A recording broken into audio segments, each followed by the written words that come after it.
Liverpool 1, PSV Eindhoven 4. Where do you start with this? The worst run of results since 1953-1954, 75 years ago, for a team that's just won the title. Pre-Bill Shankly. 9 defeats in the last 12 games. 9 times in the last 12 games where we've conceded the first goal and lost every single one of them. What does that tell you about mentality? Arne Slot has faced PSV manager Peter Bosz 6 times, including today. Of those 6 games, he's won 1, drew 1, and now lost 4. So this manager's had his number for quite a while. But then again, which manager doesn't have his number right now? And Arne Slot got exactly what he deserved today. I said in the pre-game, this was the wrong starting 11. He was going to reward 10 of the team that failed so miserably against Forest with starting positions today. Alisson got ill this morning, so he had to be replaced. But 9 of the 10 outfield players were rewarded today by giving a starting spot after that debacle against Forest. Rewarding players who have underperformed, who haven't shown heart, who haven't shown fight, who haven't shown mentality, who capitulated to Forest. And he plays 9 of them. Dominic Szoboszlai, once again, and Ekitike, until his injury, were the only 2 players who deserve anything, any credit from that game. Dominic Szoboszlai was by far and away, once again, our best player. And it's such a shame to see what's happening around him. And I want to go through the game on a bit of a macro level, not getting into all of the gory details. But I said in my last video, I gave 7 reasons why we are in the shit show that we are in. And that several of them had easy fixes. But once again, the manager makes a complete and utter balls of it all. On display again today is in-game tactical management, playing players who aren't good enough, playing players out of position, substitutions based on desperation, not inspiration, throwing on extra attackers to try and salvage a game is absolutely amateur management. Amateur management. Even amateur managers don't do that. And he's done it twice in the last 2 games. He repeated so much of what he got wrong against Forest. It was almost like a copy of that. It was like every mistake that he made again. From the starting 11 to putting 2 midfielders through the game into defensive positions. By putting the wide men who never track back, who don't know how to make a tackle, but get picked week in, week out. By playing Kerkez instead of Andy Robertson, a title winner, who also played in the Aston Villa game and in the Real Madrid game, our 2 best performances throughout this entire run. And Andy Robertson was part of both of them. Kerkez has started 17 games this season. Andy Robertson has started 3 league games. And I said it after the Forest game, when he started throwing on extra attackers, I said it didn't work then because it was never going to work. So what does he do again today? He repeats it. I think the formation he went to, I thought it was a 3-3-4 at the time, which is exactly what he did against Forest.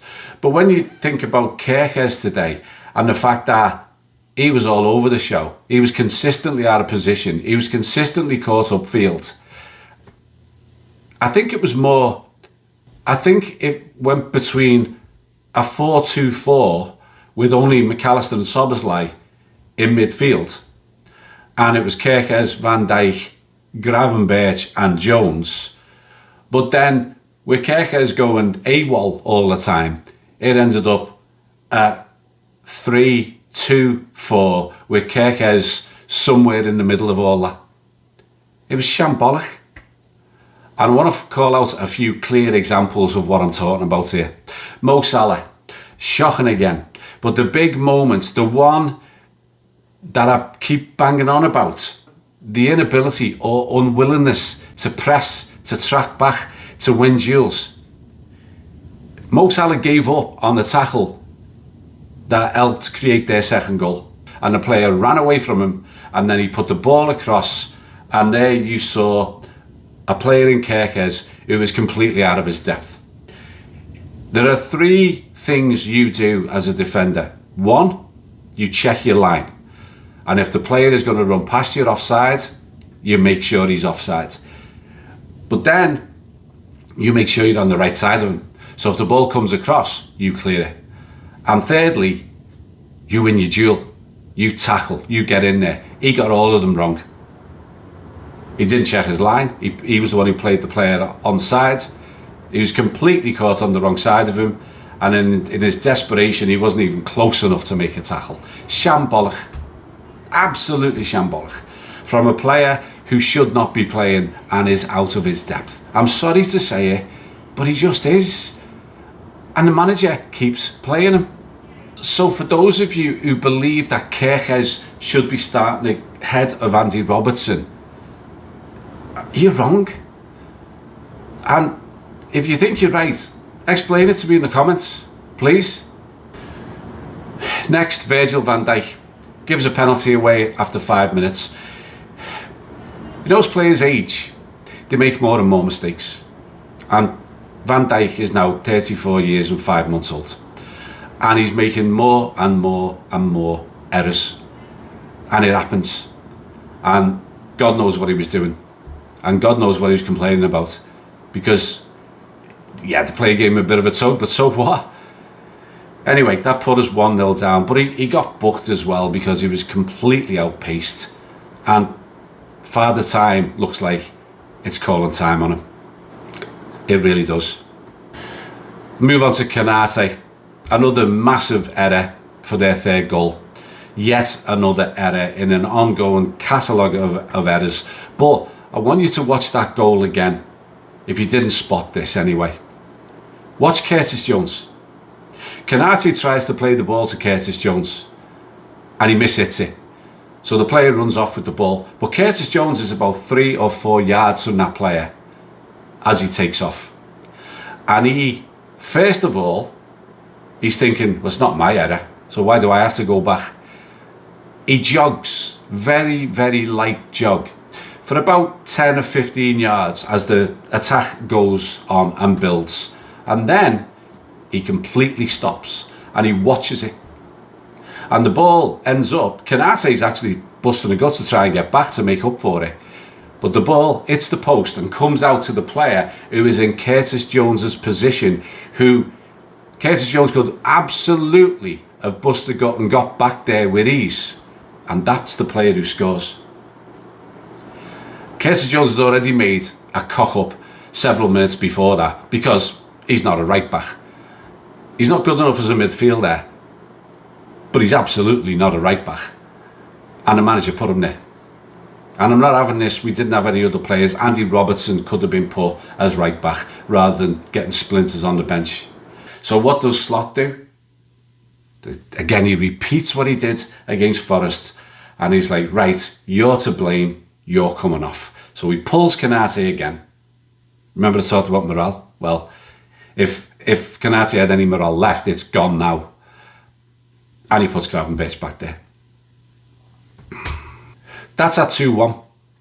So that puts us 3-1 down. Then, of course, Slot makes all of his crazy substitutions and throws a bunch of attackers on. But the fourth goal stems from Cody Gakpo. Cody Gakpo should have made it 2-2 when he missed a complete sitter from a wonderful Szoboszlai cross. How he misses, I do not know. But he's got the ball on the edge of their box.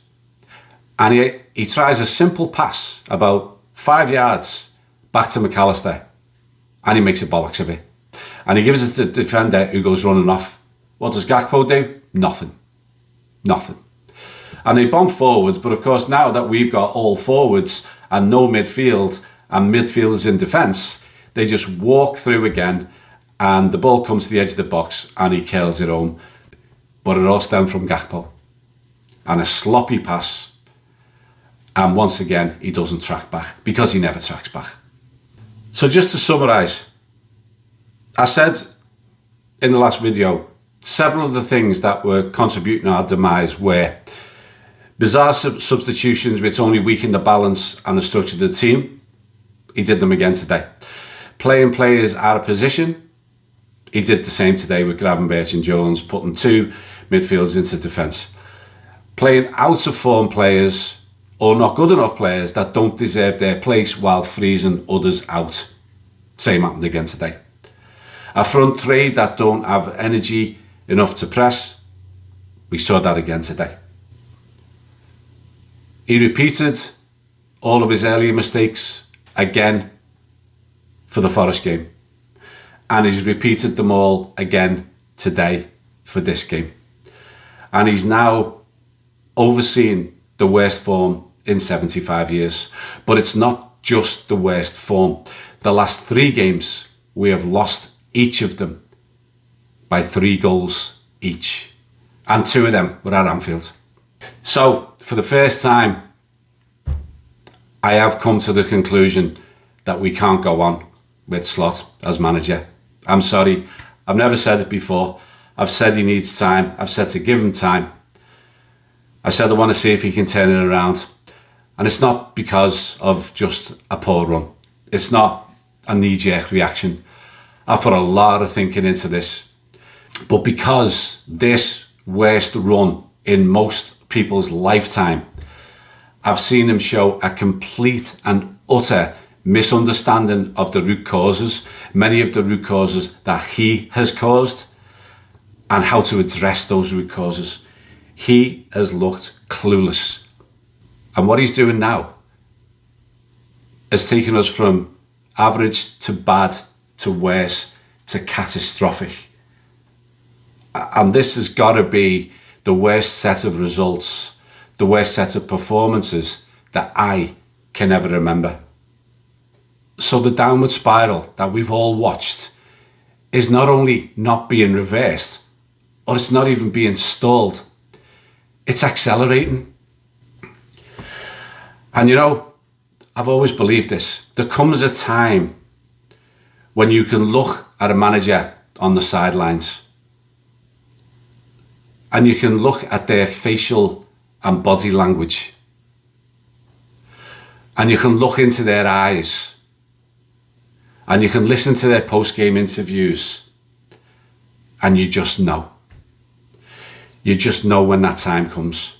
You just know when that manager's time is up. And today, in combination with everything that we've all watched unfold over these last 12 games, I saw it. And I don't think there's any way back. So it's over to you, FSG. I'll see you soon before the next game.